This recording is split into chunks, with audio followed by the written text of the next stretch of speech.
Vamos a estar hablando sobre uno bueno y uno malo. Y vamos a estar estudiando los capítulos que van del 25:19 al 28:9, sobre generaciones, sobre descendientes. Estos son los descendientes de Isaac, hijo de Abraham.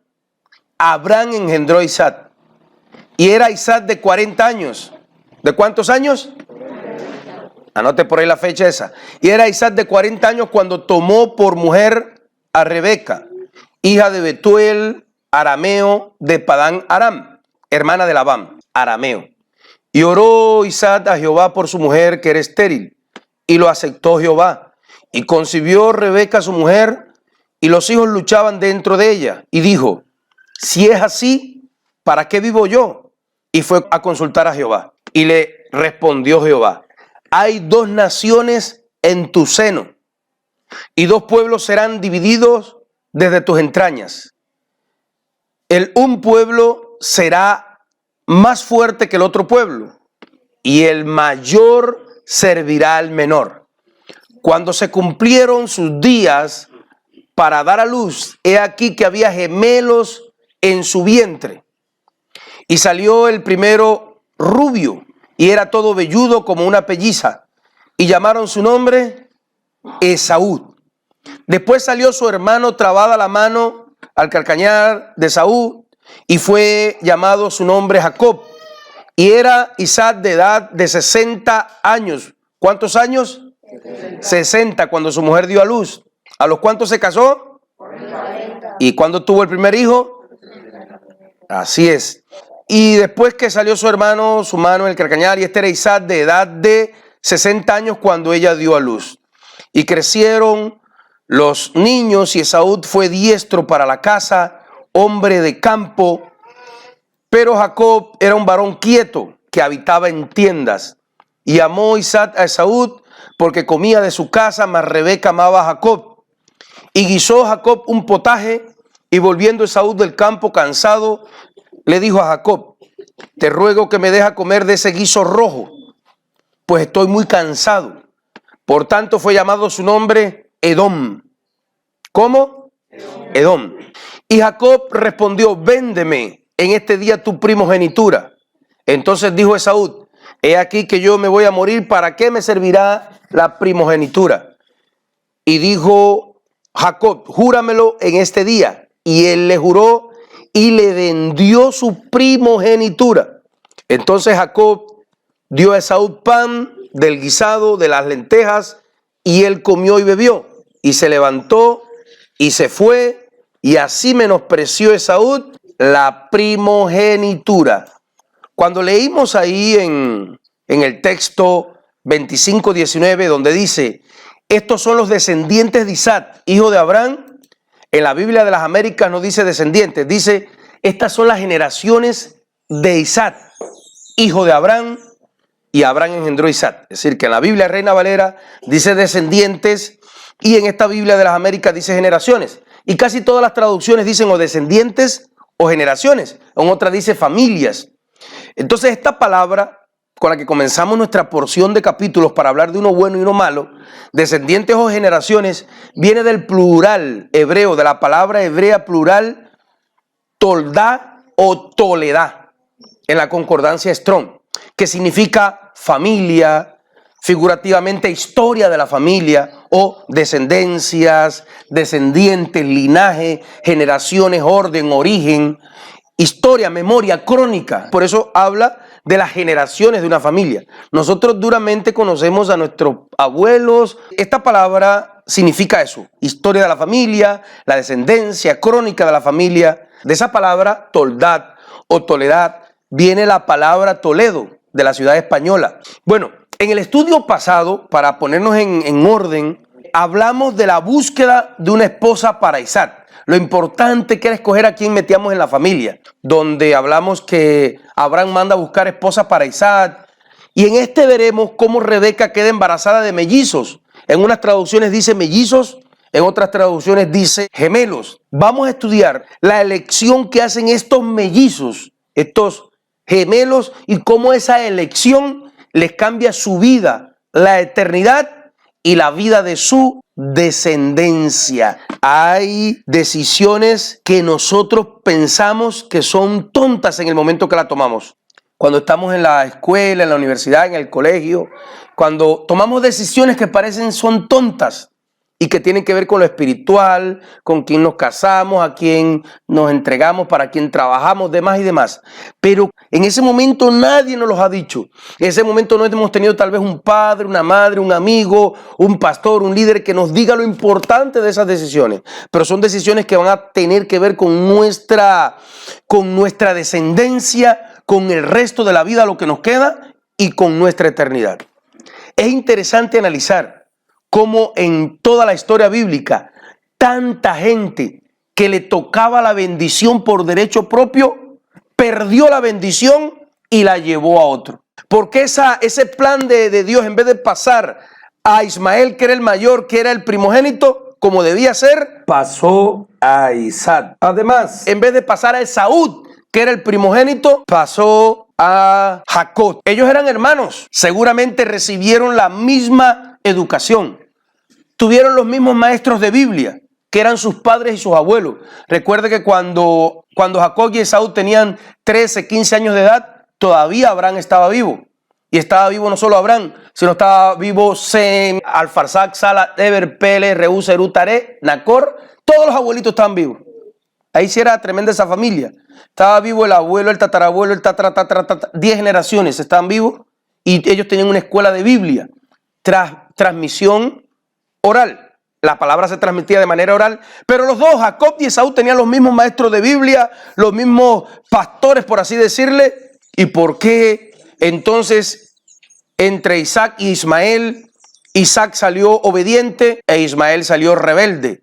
De Ismael descendieron los árabes. Y usted sabe qué pueblo tan peleonero con todo el mundo. ¿Y por qué entre Esaú y Jacob? ¿Por qué siendo el primogénito Esaú y el segundo Jacob, por qué salió uno espiritual y el otro mundano? Y ahorita vamos a estudiar cómo de Esaú descendió Roma, y el sello de Roma, la marca de Roma, es lo mundano, lo libertino, lo pagano, como usted lo puede ver. A la gente le duele que lo diga, pero ¿qué puedo hacer si es la verdad? Tienen que abrir los ojos con la religión tradicional. Bueno, provocando que el segundo siempre, no le tocaba el segundo sino el primero, pero que fuera el segundo el que se llevara la bendición de ser elegido para darle continuidad al plan de Dios para la humanidad. Creo que la respuesta está en algo que viene del otro mundo y también de algo que es de este mundo. Lo de otro mundo tiene que ver con la inclinación del alma. El alma, cuando el alma tiende a lo espiritual, todo el mundo quiere ser bueno, todo el mundo quiere buscar de Dios, pero tenemos una carne, un cuerpo contaminado que quiere otra cosa. Cuando ese algo que viene de otro mundo, que es esa misteriosa inclinación del alma a lo espiritual, a su origen, en una batalla contra la inclinación del cuerpo, de lo material, de nuestro cuerpo influido al ego. Por eso dice en Gálatas 5:17, porque el deseo de la carne es contra el espíritu, y el del espíritu es contra la carne. Y estos se oponen entre sí, para que no hagáis lo que queréis. A veces la gente me cuestiona sobre hermanos de la iglesia, gente que ya no está acá. Bueno, ¿y por qué si son de la iglesia hacen esto? ¿Y por qué si son de la iglesia hacen lo otro? Y tiene que ver con esto. Algunos le ganan la batalla a la carne, otros no le ganan la batalla a la carne. Otros no lo logran, porque es un misterio que solo Dios puede conocer a fondo. En cada uno de nosotros hay esa lucha entre la carne y el espíritu. Por lo tanto, siempre vamos a tener algo que merecía a otro y Dios nos los dio a nosotros. Pero también muchas veces a otras personas van a tener cosas que merecíamos nosotros y que la perdimos por perder la espiritualidad. Entonces esto nos toca a todos. Entonces hemos perdido bendiciones que eran para nosotros por carnales, por poner a Dios en segundo plano, y alrededor de nosotros ocurre esa lucha. Gente que llega de último y lo merecía menos y se lleva la bendición que era para nosotros, o nosotros nos llevamos la bendición de otras personas. Entiéndase ahora bendición. ¿Qué es para Jacob, para Esaú la bendición? Para nosotros, Dios te bendiga, Dios te bendiga. ¿Qué es para nosotros la bendición? Tal vez para mí la bendición es tener cosas materiales. Tal vez para nosotros en estos tiempos ser bendecido por Dios es tener más cosas materiales. Poder tener mejores fincas, mejores casas, mejores carros, mejores motos. Tal vez para nosotros eso es la bendición. Pero ¿qué era la bendición para ellos? La bendición para ellos era la de ser elegidos para darle continuidad al plan de Dios para la humanidad. Quedar en ese plan. Dios tiene un proyecto para el mundo. Qué cosa tan, digámoslo así, tan bacana en sentido coloquial, caer en ese proyecto y que Dios me meta en su plan, en su proyecto y me tenga en cuenta para hacer el proyecto con el que Él va a salvar o transformar la humanidad. El dinero, Abraham tenía dinero, Isaac tenía dinero, la honra, eran honrados por todos, era secundario para ellos. Para ellos la bendición más grande era ser elegido para darle continuidad al plan de Dios para la humanidad. Todos ellos, Abraham, Jacob, Isaac, su cuerpo físico murió hace más de 3.500 años. Ellos no quedan ni gusano, ni polvo, ni tierra, ni calcio, ni huesitos, ni nada de ellos queda físicamente. Sus huesos deberían ser, a menos que Dios los tenga resguardados en algún lugar, menos que polvo. Solo les queda para afrontar la eternidad lo que decidieron en vida.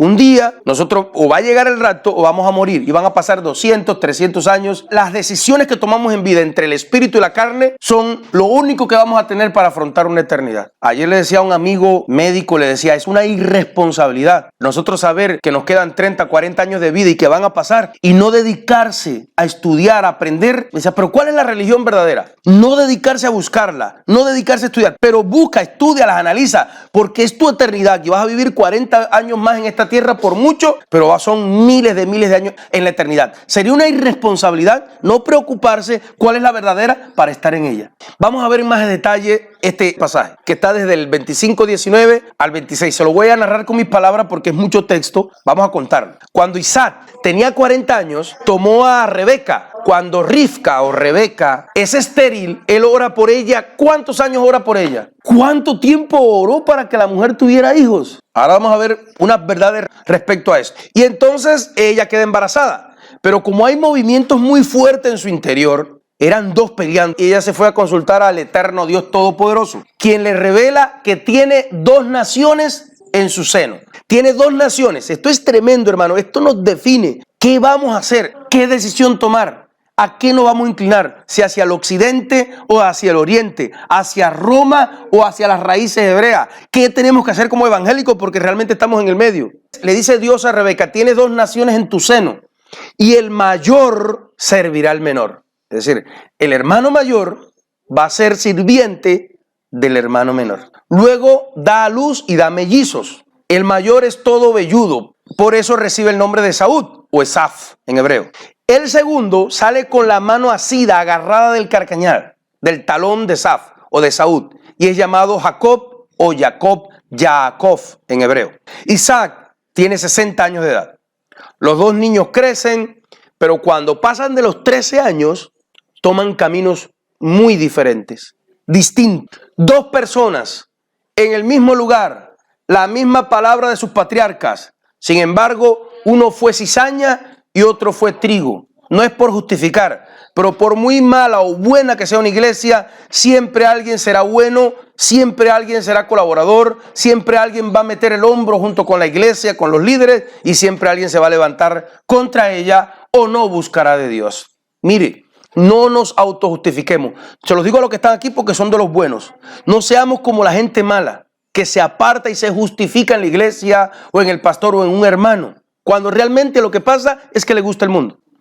Es que el pastor no saluda, me vio, es que los hermanos no hay amor, pero realmente lo que pasa es que tienen una lucha con el mundo que la están perdiendo. Les gusta más el trago, les gusta más el chisme, les gusta más en la calle, les gusta más algo. Y por ese algo que les gusta más, entonces pierden la pelea de la carne contra el espíritu, pierden la pelea del espíritu contra la carne, pero tienen que justificarse, no van a decir que ellos fueron los malos. No, yo no voy a la iglesia porque es que yo soy muy sinvergüenza, muy descarado, muy borracho y me gusta el trago y la pornografía. No, va a decir, no, lo que pasa es que allá no hay amor. Entonces vamos a buscar una justificación, siempre. Oiga esto, un día Jacob prepara un potaje de lentejas rojas y en ese momento llega Esaú y llega cansado. Llega cansado, agotado y le pide a Jacob que le sirva de lo rojo, del guiso rojo. Por eso le llaman Edom, porque la palabra que dice, dame de ese guiso rojo, esa palabra roja es Edom. De ahí viene la palabra edomitas. Y ahí esos son los descendientes de Roma y Grecia. le dice que le dé de esos rojos. Le pide que le venda la primogenitura a cambio de comida, que era la primogenitura. Esaú acepta y le hace un juramento, y así menosprecia la primogenitura. ¿Qué me importa a mí ser el mayor o el menor? En esta época no entendemos eso, pero para ellos la bendición tenía que ver con la primogenitura, y es vital entender lo que menospreció Esaú. Recuerde que en los tiempos de Abraham, Isaac y Jacob fueron muchos años antes que Moisés. Fue primero, sí, no, después del diluvio, Abraham, Isaac y Jacob, y después de 400 años en Egipto, la historia de José fue que vino Moisés, y donde Moisés pasó lo del becerro de oro, ¿se acuerdan? En el Sinaí, mucho después. Bueno, ¿se acuerda cuando el becerro de oro, que por adorar el becerro de oro, los primogénitos perdieron el privilegio de ser los sacerdotes y se le fue dado a ¿quiénes? A los levitas. Pero eso pasó cuando Moisés, en la época de Abraham, Isaac y Jacob, todavía los primogénitos eran los sacerdotes del hogar. Entonces el hijo primogénito era el que tenía el deber, la obligación y el derecho de pararse en su casa a falta de su papá y enseñar la palabra. Era por el que se seguía la descendencia mesiánica. Era por el que seguía el linaje principal de la familia. Y era el que se le daba el doble de la herencia. Es decir, que cuando Esaú estaba vendiendo y despreciando la primogenitura por un plato de potaje, entonces no era cualquier cosa lo que estaba vendiendo. Estaba vendiendo el derecho a ser sacerdote, a ser pastor. Estaba vendiendo el derecho a ser el pastor de su familia, el sacerdote de su familia, de ser el linaje por donde podría nacer el Mesías, de ser el servidor de Dios dentro de su familia y también para el pueblo. Así como recibir el doble de la herencia material y espiritual. ¿Quién no ha tenido un hermano mayor más mundano que uno, que en vez de ser el pastor de la familia, el que le lleve la palabra a la familia, tiene que aprender de Dios por uno? Si es que quiere aprender, porque a veces ni quieren. ¿Y quién no le ha pasado que pudiéramos estar en un lugar mayor de bendición espiritual y por medio mundanones que somos, estamos en un lugar inferior? Oiga esto, a veces en una familia es la hija o el hijo menor que es el que más sabe de iglesia y el que arrastra a todos para la iglesia. Cuando el papá y el hermano mayor, que deberían ser los sacerdotes del hogar, hay que estarlos arrastrando y van una vez cada 3 meses y el hijo o la hija ahí orando por el papá para que vaya y busque de Dios. De eso es lo que estamos hablando. Eso fue lo que vendió Esaú. ¿Sí me hago entender? Eso es lo que vendió Esaú. Bueno, para la mayoría de los cristianos, como dije, hoy la bendición significa las cosas materiales que Dios nos dé. Para los hebreos de esa época consistía estar en la lista de Dios para ser usado por Él y tener su autoridad para servirle en el sacerdocio y ser tenido en cuenta por Dios, para ser parte del plan de Dios para salvar a la humanidad. Eso es lo que ellos querían. Ellos ya tenían plata, ellos ya tenían ovejas, vacas, tenían fama, eran famosos y eran reconocidos. Y ellos querían eso. Y Esaú lo cambió por un plato de lentejas. Dios promete bendecir a Isaac y darle a su descendencia todas las tierras para confirmar el juramento que le hizo Abraham. De esa descendencia que le iba a dar Dios a la descendencia de Isaac, serían como las estrellas, lo que le había dicho Abraham. Una multitud que recibirían todas esas tierras. Y en la descendencia de Isaac serían bendecidas todas las naciones. Se cumpliría la promesa mesiánica que Dios le dio cuando Adán y Eva, que iba a bendecir toda la tierra y que iba a la simiente de la mujer a aplastar la cabeza de Satanás. Obedeció Abraham al Todopoderoso, por eso recibió esa bendición. Isaac obedeció al Todopoderoso, por eso fue confirmada en él la promesa, porque estaba guardando también sus mandamientos, estatutos y sus instrucciones. Esa bendición para ellos era muy grande lo que se estaba jugando. Era lo que tenía Esaú como primogénito, el derecho legal. Pero por mundanón, por sinvergüenza, la perdió. Y Jacob, que también tenía defecto. Pero Jacob tenía defecto, pero amaba tanto a Dios y tenía tanto deseo de aprender de Dios que aún con defecto recibió el derecho legal que no tenía de esa bendición. En el 25, tenía Isaac 40 años cuando tomó por mujer a Rebeca, Rivca, hija de Betuel arameo de Padán Aram, hermana de Labán arameo, y oró Isaac al Todopoderoso Eterno Dios en favor de su mujer, porque ella era estéril. Lo escuchó el Todopoderoso y Eterno Dios, y su mujer concibió. Muchas mujeres hebreas fueron estériles: Sara, Rebeca, Raquel o Rachel en hebreo, o Ana o Hana en hebreo, la madre del profeta Samuel. Abraham y Sara tuvieron que esperar 70 años para poder ver la respuesta de las oraciones y tener un hijo, Isaac. Ana fue estéril durante 19 años, dice un Midrash. Y Isaac Está en el capítulo 26 que leímos y en el 25 que tenía 40 cuando se casó y 60 cuando tuvo un hijo. Entonces, 20 o 19 años, como dijo el hermano, aproximadamente tuvo que esperar para ver la oración de Dios cumplida. Génesis 25-26, después que salió su hermano, trabada su mano en el carcañal de Saúl, fue llamado su nombre Jacob y era Isaac de 60 años, cuando ella dio a luz. Esto significa que Isaac tuvo que esperar 20 años, 20 largos años orando para ver la bendición.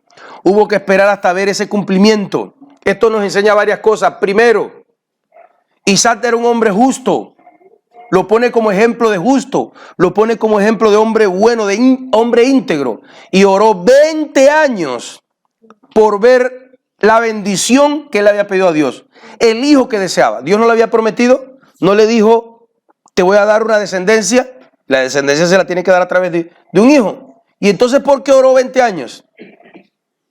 Oiga, hermano, si Isaac era justo e íntegro para ver la verdadera bendición de Dios, oró 20 años. Nosotros que somos mañosos, cuando oramos 2 días por algo y Dios no nos da lo que te pedimos, enseguida nos cansamos, enseguida nos aburrimos, enseguida si pasa algo nos desanimamos, si algo no nos sale como queremos, nos desanimamos, nos amargamos, nos dejamos de buscar de Dios.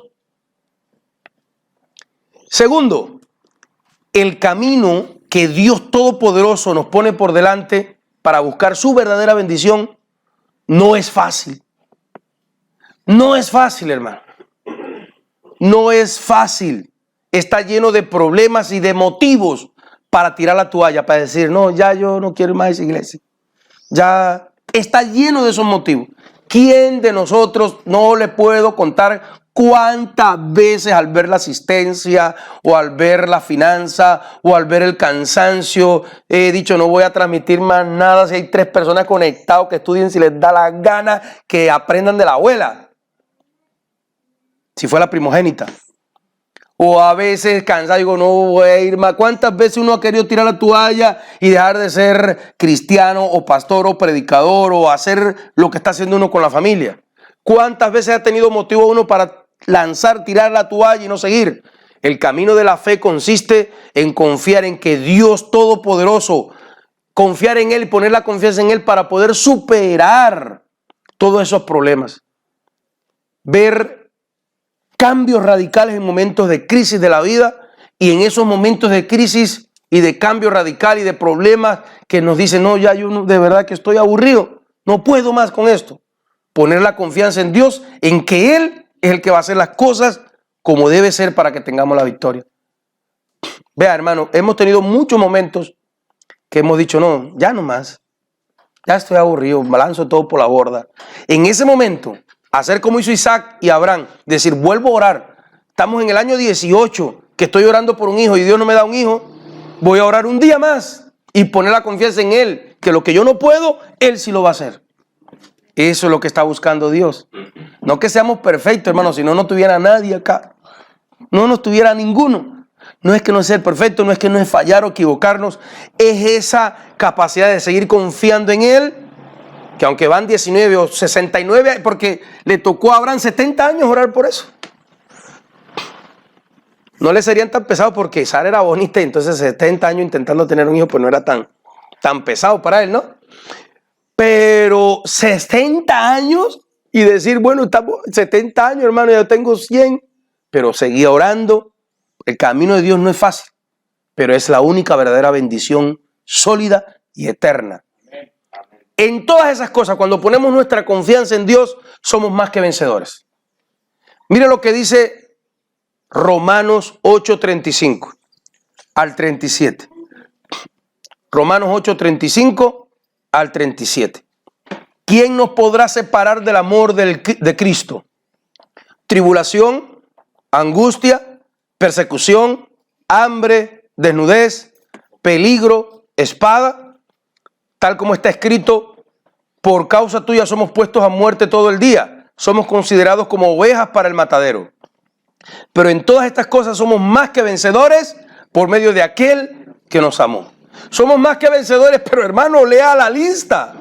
¿En qué somos más que vencedores? Tribulación,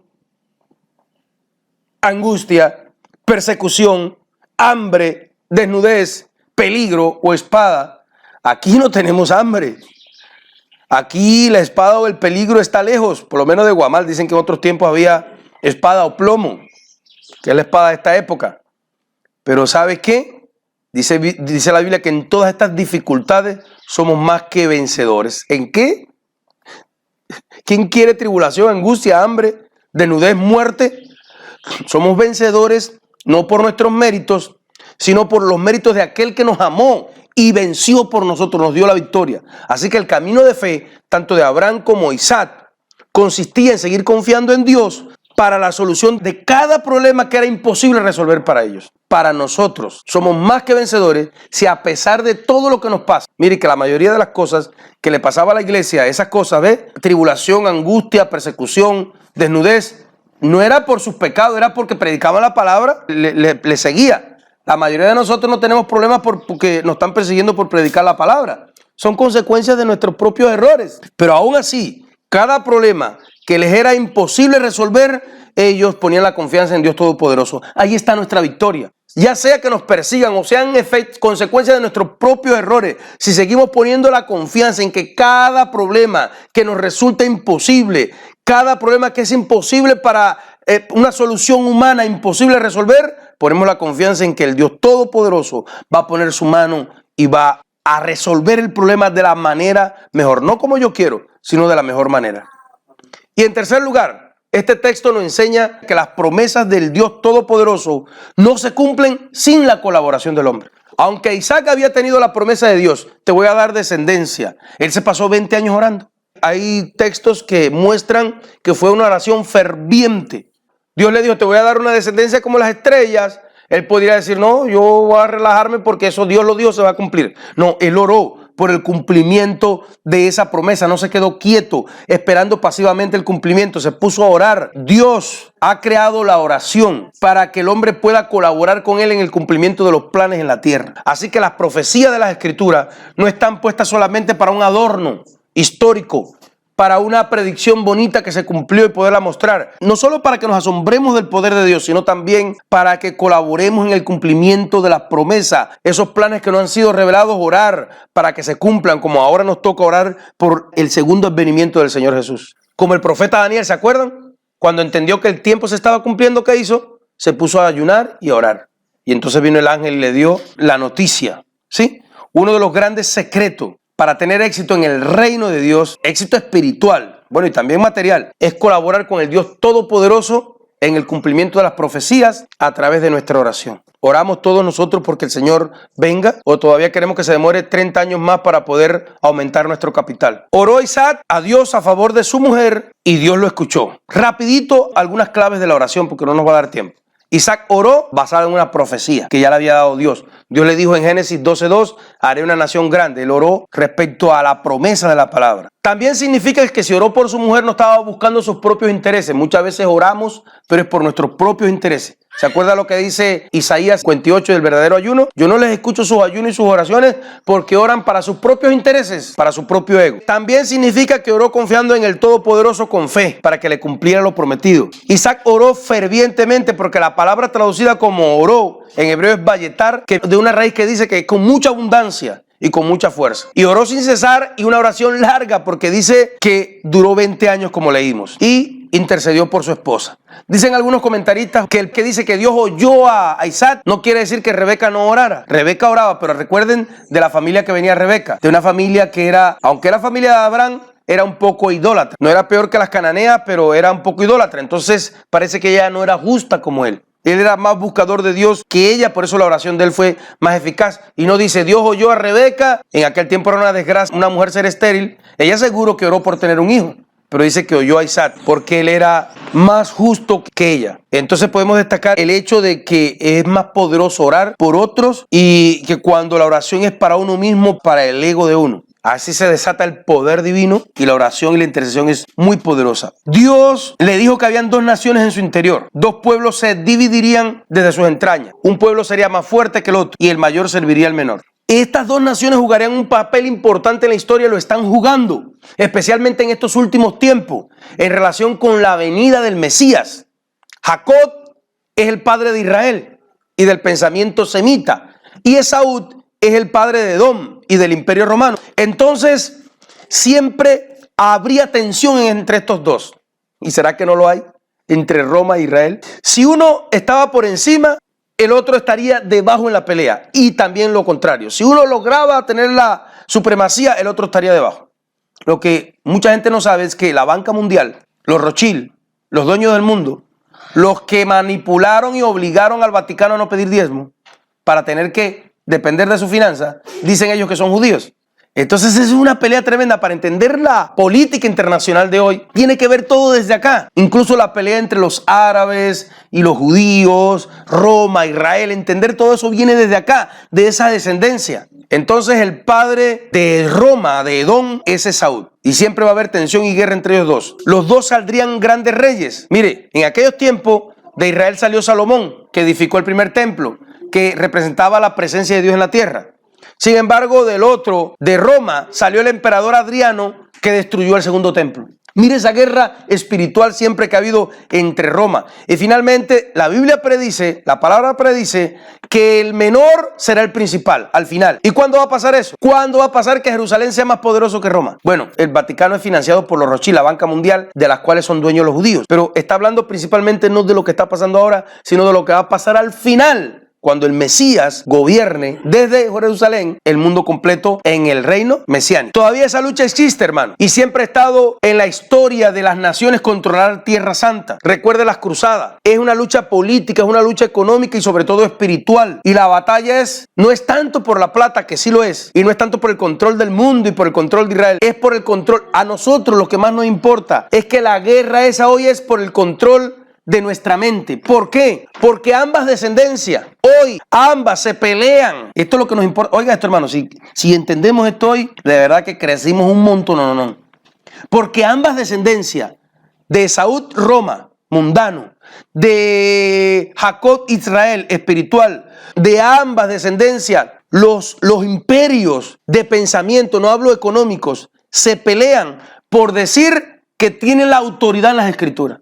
Oiga esto, decir que cada uno de ellos tiene la interpretación correcta de las escrituras. Esa es la gran pelea hoy. Israel con el judaísmo. Cada vez que usted se encuentra con alguien del mesianismo, ¿qué le va a decir? Que está mal, que es el sábado, que las fiestas, que hay que celebrarlas. Eso usted lo ve en la calle cada vez que choca con alguien que tiene un poquito de diferencia de pensamiento con el pensamiento evangélico de usted. Dice, no, que ustedes celebran el domingo y el sábado, que ustedes deberían celebrar las fiestas hebreas y no las católicas. Bueno, todo eso viene de ahí. Es una lucha por la mente de la gente, por decir, nosotros tenemos la interpretación correcta de las escrituras. Israel tiene el judaísmo, el mesianismo, las raíces hebreas, algunos con la cábala. Quisiera un día hablar de eso para que no se sorprenda cuando alguien venga a enseñarle cábala, porque la cábala es bonita pero tiene brujería. La cábala, el misticismo judío, por una parte, y ellos dicen que tienen la autoridad y la correcta interpretación, e incluso el judaísmo ortodoxo dice que Jesús es un ídolo, que no existe, que es idolatría de los evangélicos. Por un extremo, tenemos ese pensamiento semita que heredamos de Jacob, que viene con todas las restricciones, no cortarse el cabello, no ponerse aretes, faldas largas hasta los tobillos, muchas restricciones y mucha ley. Y por el otro lado, que dicen que ellos tienen la correcta interpretación de las escrituras, el catolicismo romano, con sus catequesis, con su idolatría de casi uno o varios santos por día al año, celebran hasta el Día de los Muertos, con su idolatría inventada en sus seminarios, en el Minuto de Dios, donde cada pastor evangélico hoy, para graduarse de licenciatura en teología, tiene que salir graduado del Minuto de Dios. Pero esas eran guerras mías con ellos, porque querían meter en los seminarios que los 4 temperamentos, pura psicología y pensamiento romano. El humanismo, la psicología, meterse la iglesia en política, todo eso tiene que ver con el pensamiento romano. ¿O es que el Vaticano casi no dirige el mundo? Dígame que rey no se doblega ante el Papa. Entender eso es cuando me van a entender lo que yo digo de verdad. Es que van a entender por qué tomamos ciertas posiciones respecto a diferentes cosas. Entonces, por un lado Israel, por el otro lado Roma, por un lado Oriente, por el otro lado Occidente. ¿Cuál es el pensamiento occidental? El pensamiento romano de Europa. ¿No le dicen a Europa de Europa Occidental? Israel Oriente. Por eso cuando una gente está perdida en la calle, ¿por qué dice? Por favor, ¿me puede orientar? Por eso el huerto del Edén lo pusieron ¿en dónde? El árbol de la vida lo pusieron ¿dónde? En el oriente del huerto. Sí, que al occidente está la peste y el mal olor, la cloaca. Y en el oriente está el aroma de Dios, pero ahorita está contaminado. Cábala, rechazan a Jesús, misticismo, brujería, adaptada. Entonces, el cristiano perdido en esto, al primero que le pinte gracia, me voy para lo católico, me voy para el judaísmo. Porque es una lucha. Ambos dicen que tienen la autoridad. Y nosotros, todos buñuelos, novatones, primíparos, que lo que nos dicen no sabemos Biblia. Y cuando nos enseñan no venimos. Entonces tienen cómo irse para donde los lleve el viento. Porque no conocen. Entonces, en el medio, los evangélicos, en el medio no sabemos si hacia un lado o hacia otro. Hermano, nosotros sí tenemos la verdad, porque nosotros somos la iglesia primitiva. ¿De quién se inventó eso? Estudiemos la historia de la iglesia, no seamos mentirosos con nosotros mismos, que nosotros somos la misma iglesia del libro de Hechos. Todo el mundo sabe que la iglesia del libro de Hechos en el 380, 390, Constantino la legalizó y se volvió católica, apostólica, romana, remala. Todos lo sabemos. Y que después que Lutero protestó y puso las 95 tesis y se empezó a separar de ahí la iglesia cristiana. Y tenemos que seguirnos apartando. Por eso dice Apocalipsis: pueblo mío, salid de ella, de la gran ramera, para que no seáis partícipes de sus plagas, para que no seáis partícipes de sus pecados, ni reciban sus plagas. En medio de la iglesia cristiana, no sabemos si hacia un lado o hacia el otro. Muchos quieren un poquito de los dos. Hay iglesias que quieren un poquito de los dos, pero de la parte mala de los dos. Por eso tienen un árbol de Navidad, que es del catolicismo, de una fiesta brujera del catolicismo, pero al mismo tiempo tienen la bandera de Israel, que tiene la estrella de Saturno. Bueno, ya se nos acabó el tiempo. El rojo se llama Edom, que es el color del deseo, el color de Roma junto con el púrpura. El púrpura, el rojo, son los colores de Roma, lo dice Apocalipsis. Pero sepamos que al final el imperio romano será aplastado por el Mesías. Al final, el menor, Jacob, el pensamiento de Israel, va a dominar y va a ganar. Pero no a través de los rabinos que niegan a Jesús o la cábala, sino de un judío como Jesús, que va a gobernar el mundo desde Jerusalén. Oiga esto, ¿no le llama la atención una cosa? ¿Por qué Isaac, que dijimos que era un hombre justo y correcto, prefería, como leímos, a Esaú, que era mundano, y la mamá prefería a Jacob, que era el espiritual? ¿Por qué Isaac, siendo un hombre justo y correcto, prefería a Esaú? ¿No le llama la atención? ¿Sí? ¿Usted nunca ha visto una mamá engañada con el hijo? Cree que el hijo es el más espiritual y el mejor de nada hasta que se le baja de un pedestal y se da cuenta que tiene un parche de tatuaje por una nalga, que es gay, que es homosexual, que fuma marihuana y que vive metido en la... Y lo tenía en un pedestal y de momento, horrible, cuando se entera de las cosas que hace su hijo. Esaú era cazador, pero cazaba con sus palabras. Hay una anécdota de los judíos que no lo decimos como revelación, pero sí como cultura general, que ilustra esto que estoy diciendo. Dicen que un día Esaú llegó y le preguntó al papá: papá, ¿cómo es que tengo que diezmar la sal? ¿Cómo tengo que dar los diezmos de la sal? En el pueblo judío todo el mundo sabía que la sal no había que diezmarla. Pero hacerle la pregunta esa al papá, el papá dice: uy, mi hijo es tan espiritual que quiere diezmar hasta la sal. Vean mi hijo. Él sabía que no había que diezmar la sal, solo para dársela. Una cosa tenía buena Esaú: honraba a su papá. Él quería la aprobación y era un respeto muy profundo. Eso es un problema de los hijos hoy. Si mi papá se equivocó y mi papá tomó trago y mi papá hizo un error, pues yo voy a acabar también. Porque no, su papá puede estar equivocado, pero le va a dar a usted el buen consejo. Sobre todo si tiene principios cristianos. Entonces, el papá se equivocó y en rebeldía ella se equivoca también o él se equivoca también. Esaú tenía un problema. Era un mundano, pero tenía una cosa buena. Respetaba a su papá y lo honraba y lo hacía todo por la aprobación de él. Pero tenía una cosa, tenía engañado, tenía engatusado, Isaac pensaba que era el más espiritual. Él no sabía que se metía por allá donde esa jovencita que anda en su cuerpito. Él no sabía que se metía por allá. Él no sabía que era violento, que asesinaba. Porque se hacía aparentar delante de Isaac como que era un hombre de Dios. Y nosotros todos tenemos dentro un Esaú y un Jacob. Un Jacob que ama lo espiritual, que quiere buscar de Dios, pero un Esaú que engaña, que quiere aparentar a todos que somos gente correcta, gente decente, gente que es un hombre de Dios que estudia mucho, está metido con Dios. No, ese niño es buscador de Dios, ese muchachito metido con Dios. No, esa niña es decir, todos queremos dar una apariencia y eso es lo que tenemos de Esaú, esa apariencia, pero que Dios la baja un día de un pedestal y quedamos mal. Tenemos que luchar contra esa mentira de Esaú que está en nosotros de querer aparentar lo que no somos. Él quería la bendición del papá, él quería que el papá estuviera contento con él y la aprobación del papá dándosela de espiritual, pero por detrás del telón, por debajo de cuerda estaba acabando. Era un niño malo, era un niño mundano, dice la Biblia profano literalmente en el Nuevo Testamento, que Esaú era profano. Se la daba de hijo correcto, se la daba de espiritual, se la daba de líder, se la daba de pastor, pero por detrás del telón era un sinvergüenza. Total, todos tenemos un poquito de eso, pero tenemos que luchar contra esa mentira, contra ese Esaú mentiroso que hay en nosotros para darle lugar a esa espiritualidad. Jacob tenía errores, pero amaba a Dios más que todas las cosas. Esto se ve, mire, ejemplificado cuando la mamá oye al papá, a Isaac. Rebeca oye a Isaac que le dice a Esaú: ve al bosque y caza un animal y tráemelo y cocínamelo, que te voy a dar una bendición antes de morir. Y la mamá oyó eso, y cuando Esaú salió, ella, como en su casa había aprendido era pura mañas y trampas, dijo a Jacob: hijo, ve, trae 2 corderitos, te los voy a cocinar para que se los dejes a tu papá y te quedes con la bendición de tu hermano. Y Jacob le dijo: y si se da cuenta. Entonces la mamá le puso unas pieles de cordero en las manos y en el cuello.